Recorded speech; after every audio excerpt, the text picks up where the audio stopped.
20 쪽에 이제 제국주의 열강의 아프리카 아시아 침략 문제 풀어보도록 하겠습니다. 자, 왼쪽부터 가죠. 가 국가에 대한 설명으로 옳은 것은, 자, 지도를 보시면 가 국가의 진출 방향 이렇게 화살표로 표시가 되어 있고요. 그리고 가의 식민지가 표시되어 있습니다. 자, 그래서 이 아프리카 대륙을 봤을 때 북서아프리카 지역, 오늘날로 치면 이제 모로코라든지 알제리라든지 튀니지라든지 이런 나라들, 그리고 여기 보면 마다가스카르라고 하는 섬을 지금 점령하고 있고요. 쭉 진출해서 궁극적으로 이렇게 동서를 횡단하는 것을 목표로 하고 있습니다. 자, 그러다가 지금 이 남수단 지역의 파쇼다에서 한 번의 충돌을 겪게 되는 이 국가를 지금 파악해야 하는 것이죠.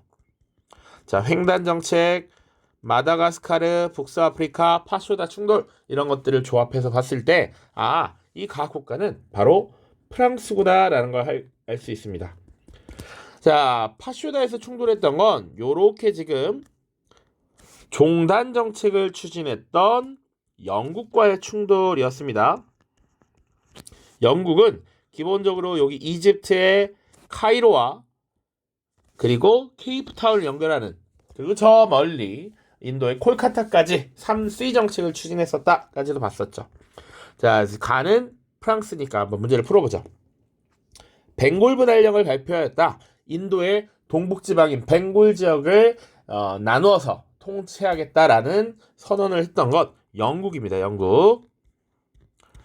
자, 아스테카 제국을 멸망시켰다. 에스파냐죠.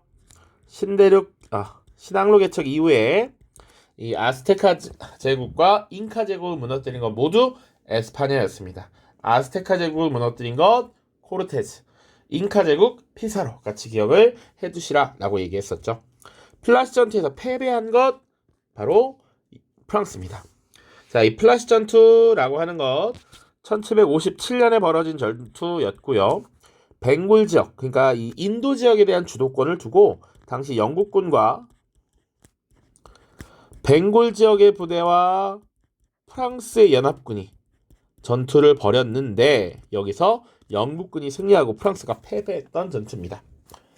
자, 4번 무력 시위를 통해 일본을 개항시킨 것은 미국이죠. 미국의 페리 제독이 이끄는 함대가 당시 일본을 압박해서 미일 화친 조약을 체결했습니다. 헤레로족의 봉기를 무력으로 진압한 것 독일입니다. 독일.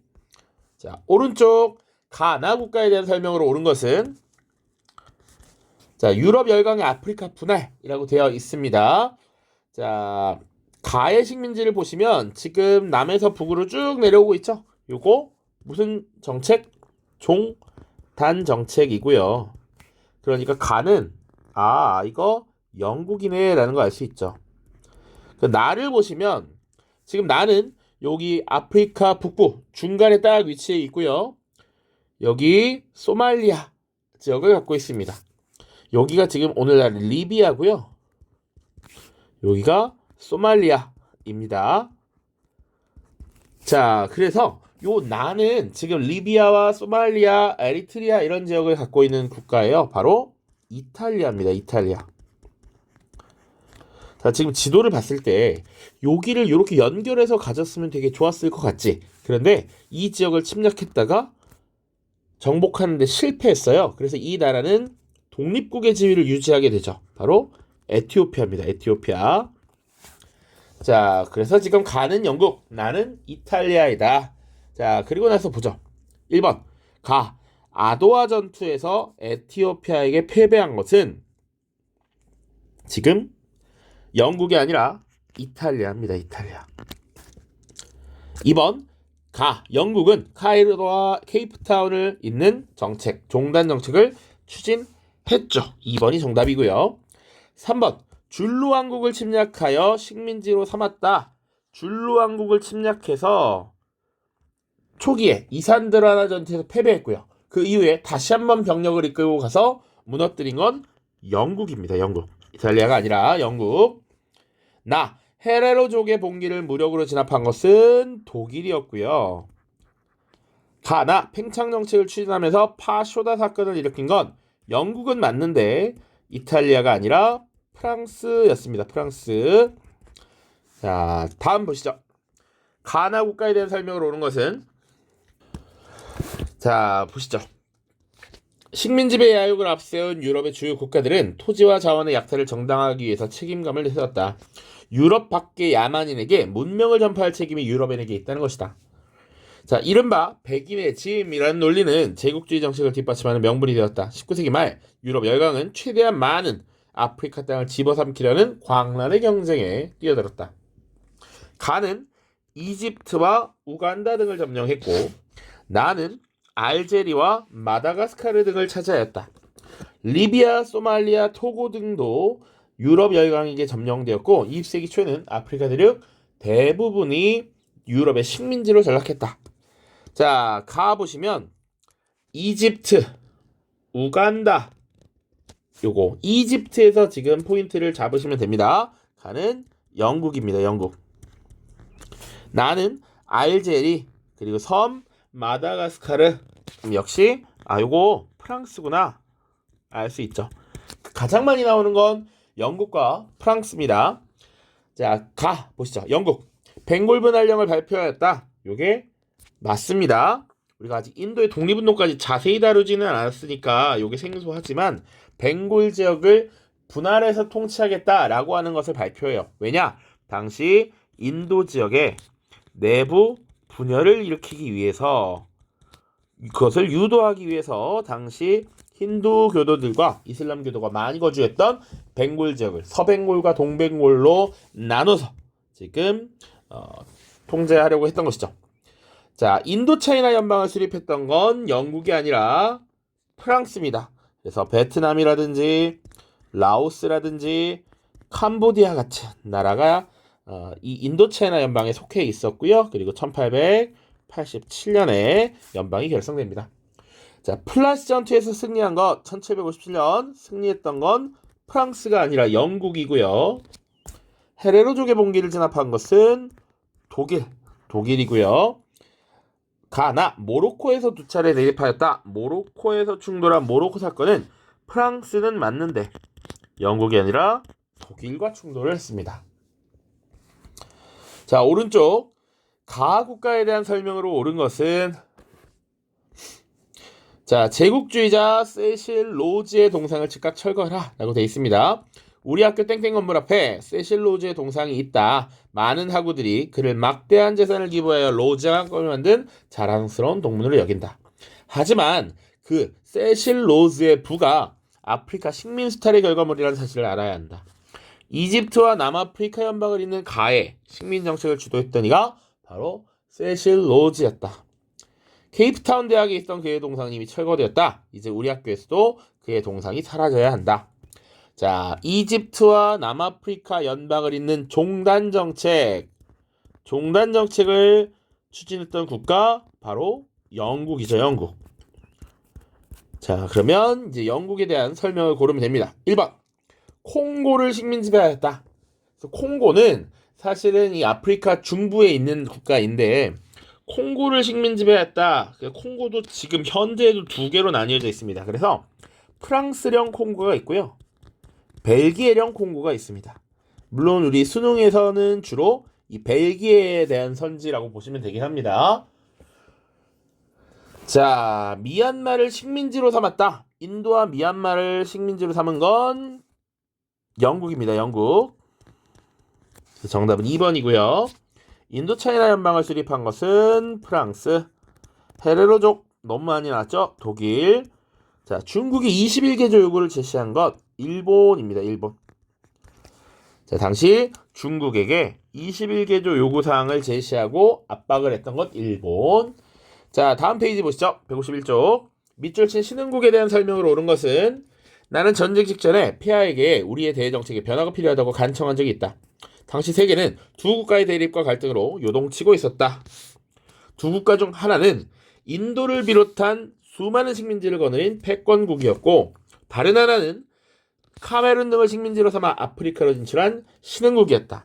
이들의 경쟁은 세계를 양편으로 나누어 전쟁 발발의 위기를 초래하고 있었다. 나는 전쟁을 막기 위해서 우리가 패권국 편에 남지 말고 신흥국이 주도하는 동맹에 가담해야 한다고 제언했다. 그것이 보수의 가치를 지키고 혁명을 피하는 길이라고 생각했다. 일단 인도를 비롯한 수많은 식민지를 거느린 패권국. 그럼 이 하나는 뭘 말하는 것입니까? 바로 영국을 말하는 것이고요. 당시 영국의 세계 패권에 대응하는 신흥국가야. 그러니까 우리가 프랑스라고 하는 나라는 전통적으로 영국과 대결하는 또 하나의 패권국이고, 자, 그리고 신흥국은 지금 카메룬이라고 하는 단서를 주고 있죠. 토고, 카메룬 이런 지역을 식민지로 삼았던 것 바로 독일입니다. 독일. 자, 그래서 독일이 주도한 동맹에 가담해야 하고, 지금 이 영국과 독일의 경쟁이라고 하는 것이 지금 세계를 양편으로 나누어 전쟁의 위기를 초래하고 있다라는 것이죠. 자, 그래서 당시 독일과 오스트리아 그리고 더 나아가서는 이탈리아가 삼국 동맹을 결성했고, 영국, 프랑스, 러시아가 삼국 협상을 결성했었죠. 그것이 대립하는 것을 설명하고 있는 것입니다. 자, 여기서 신흥국은 독일을 물어보는 거니까 선지 보죠. 리비아를 식민지로 삼았다. 북부 아프리카 중간에 딱 위치하고 있었던 리비아를 식민지로 삼은 것 이탈리아고요. 러시아와 단독 강화를 맺었다.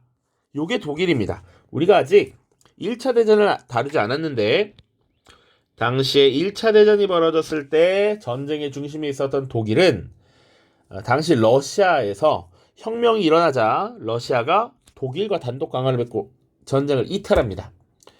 3번 국제연맹의 창설을 주도하였다. 미국이고요. 무스타파 케말의 개혁이 추진된 것은 오늘날 흔히 터키라고 부르는 튀르키예입니다. 그리고 볼셰비키의 무장봉기가 발생한 것 러시아라고 보시면 됩니다. 자, 오른쪽 밑줄 친 이 나라에 대한 설명으로 오는 것은, 자, 그림은 유럽 열강 중 하나인 이 나라의 국왕 레오폴트 2세가 아프리카인들에게 행한 가혹한 창시를 풍자한 것이다. 그는 고무, 상하 등을 확보하기 위해서 아프리카인들을 강제노역에 동원하는 과정에서 학살을 자행하였다. 국왕 레오폴트 2세. 이게 사실은 힌트 끝입니다. 자, 그래서 레오폴트 2세라고 하는 국왕, 벨기에입니다. 벨기에가 지금 콩고 지역을 식민지배하면서 자행한 악독한 행위들을 풍자한 모습입니다. 자, 그럼 고무와 상하는 왜 확보하려 했느냐? 주로 상하 같은 거는 뭐 여러 가지 목적이 있는데, 뭐 예를 들면 각종 장식품 같은 거에 많이 활용이 됐고요. 우리 가까운 곳에서는 뭐 당구공 이런 것도 상하로 만들기도 했었습니다. 당시 굉장히 부의 상징이었어. 상하, 코끼리 상하. 고무 같은 경우는 기계를 만들 때 이 기계가 쇳덩어리와 쇳덩어리가 맞물리는 이 과정에서 마모가 생긴단 말이에요. 열이 발생하고 마모가 되기 때문에 그런 중간에 들어가는 것이 고무였습니다. 그런데 이 아프리카 중부 지역에 천연 고무가 많이 났기 때문에 이것을 최대한 많이 채취하려고 했던 것이죠. 자, 아무튼 벨기에에 대한 설명을 찾으면 됩니다. 1번 파쇼다에서 영국과 충돌한 나라는 바로 프랑스죠. 남수단의 도시 파쇼다에서 충돌했던 것. 파쇼다 사건이라고 하면 1898년입니다. 영국과 프랑스의 충돌. 모로코를 둘러싸고 프랑스와 대립한 건 독일이죠. 모로코 사건 두 차례 있었습니다. 1905년과 1911년. 조금 더 설명하면 독일의 대외 정책이 변화한 것이 하나의 원인이 되죠. 그러니까 독일이라고 하는 나라가 우리가 다룬 거는 비스마르크라고 하는 인물이 이 통일 정책을 추진했죠. 철혈 정책이라고 하는 것을 추진해서 강력한 군비 확장 정책을 펼치고, 그리고 통일을 완수했습니다. 그리고 통일을 완수한 이후에는 현상 유지, 그리고 프랑스에 대한 고립화 정책을 펼쳤다라는 거죠. 그런데 비스마르크라고 하는 이런 노회한, 되게 노련한 정치인을 물러나게 하고 새롭게 세계 정책을 바꾼 인물이 누구였냐면 바로 새로운 황제 빌헬름 2세였습니다.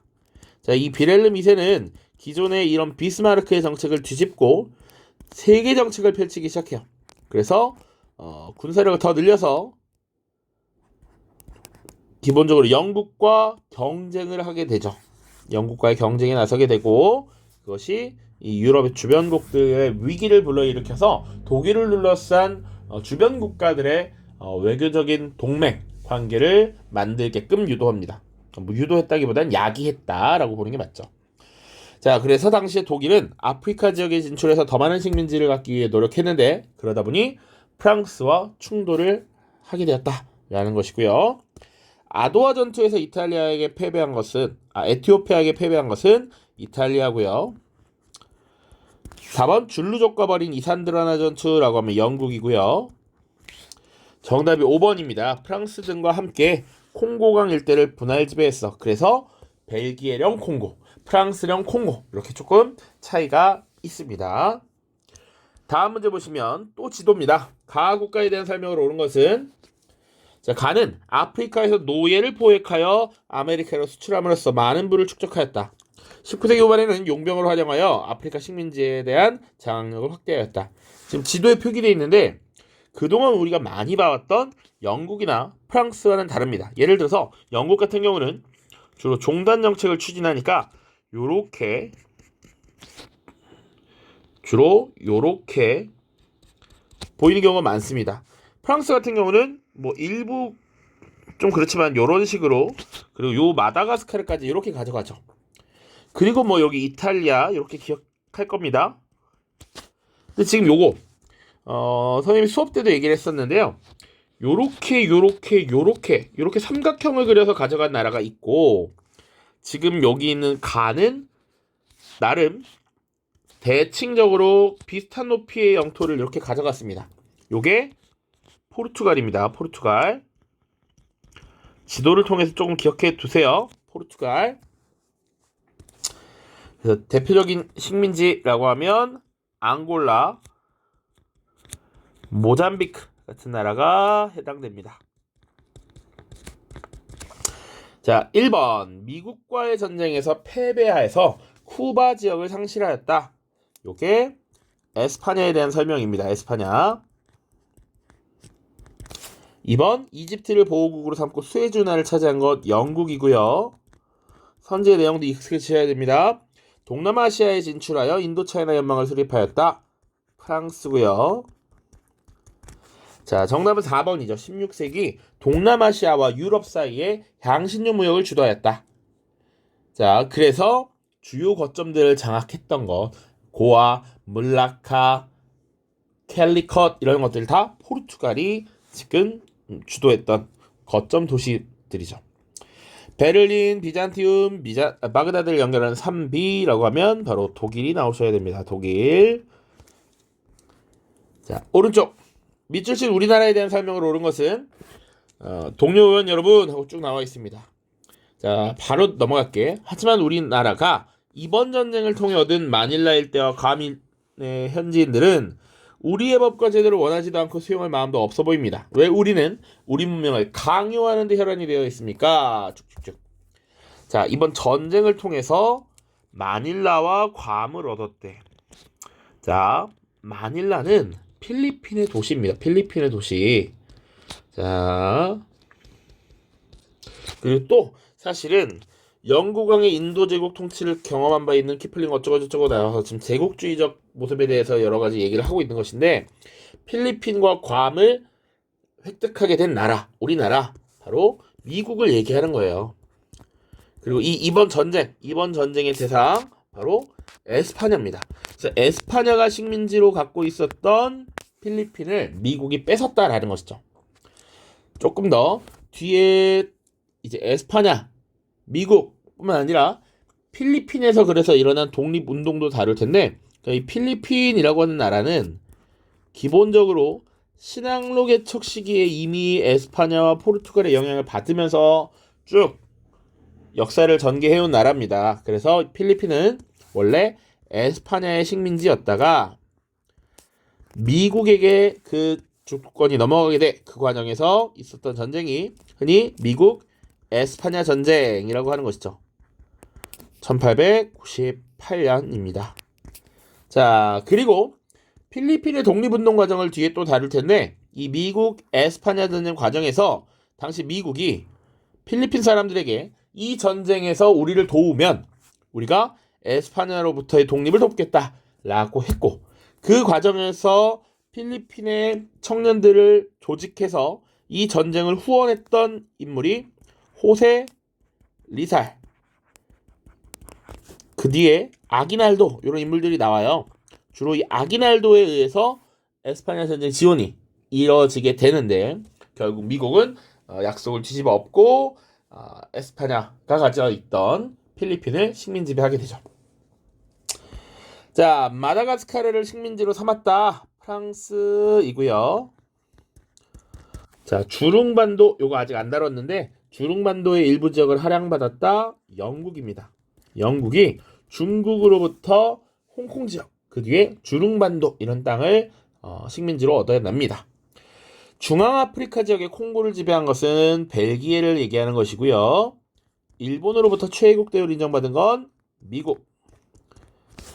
자, 그리고 아도아 전투에서 메넬리크 2세의 군대에게 패배한 것은 이탈리아입니다. 정답은 지금 미국을 물어본 것이었으니까 4번이 되겠죠. 4번.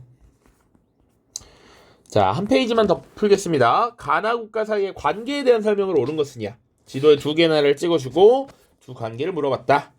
자, 가의 지배 영역은 색칠이 되어 있고요. 나는 빗금이 쳐져 있습니다. 가. 지금 북부 아프리카 지역이 가운데를 차지하고 있고 여기 끝에 소말리아를 지금 장악하고 있습니다. 요거 이탈리아입니다. 이탈리아. 자, 그리고 아까 요렇게 평행하게 있는 건 포르투갈이다 라고 얘기했고 요렇게 대칭적으로 삼각형 구도로 갖고 있다 라는 건 독일이라고 했습니다. 독일. 특히 이 남서아프리카 지역 요 지역에 오늘날에는 나미비아라는 나라가 있고요. 이 나미비아의 다수를 구성하는 민족이 헤레로족입니다. 헤레로족. 헤레로족의 봉기를 무력 진압하였다. 이게 선지로 정말 많이 나왔었죠. 독일. 자, 그래서 이탈리아와 독일 간의 관계를 찾으면 됩니다. 자, 1번. 이란을 침략하여 분할하였다. 요거는 당시 이란에 카자르 왕조가 있었고요. 뒤에 또 나올 겁니다. 영국과 러시아의 관계입니다. 영국과 러시아. 자, 모로코를 둘러싸고 두 차례 내립한 것은 프랑스와 독일이고요. 얄타 회담에 참여해서 전후 처리를 논의한 것 미영소입니다. 소련. 그리고 아프리카 식민화 과정에서 파쇼다 사건으로 충돌하였다. 영국과 프랑스고요. 이제 1차 대전 아직 안 다뤘는데 오스트리아 헝가리 제국과 함께 삼국 동맹을 결성하였다. 그것이 바로 독일과 이탈리아입니다. 1882년에 삼국 동맹을 결성하게 되죠. 정답은 5번입니다. 자, 오른쪽 가 국가에 대한 설명을 옳은 것은 자, 영국의 식민지가 있고 가의 식민지가 있대. 설명 보시면 가는 플라시 전투의 패배 이후 벵골 지역에서 물러나 이 지역으로 진출했어요. 지금 이 지역은 오늘날로 치면 베트남, 라오스, 캄보디아 요런 나라들이죠. 그래서 인도차이나 반도를 식민지화하고 1887년 인도 차이나 연방이라고 하는 것을 조직합니다. 자, 플라시 전투 패배까지 나와 있단 말이야. 가는 프랑스가 될 거고요. 자, 이 프랑스는 어떤 내용을 가지고 있는지 찾아보죠. 1번.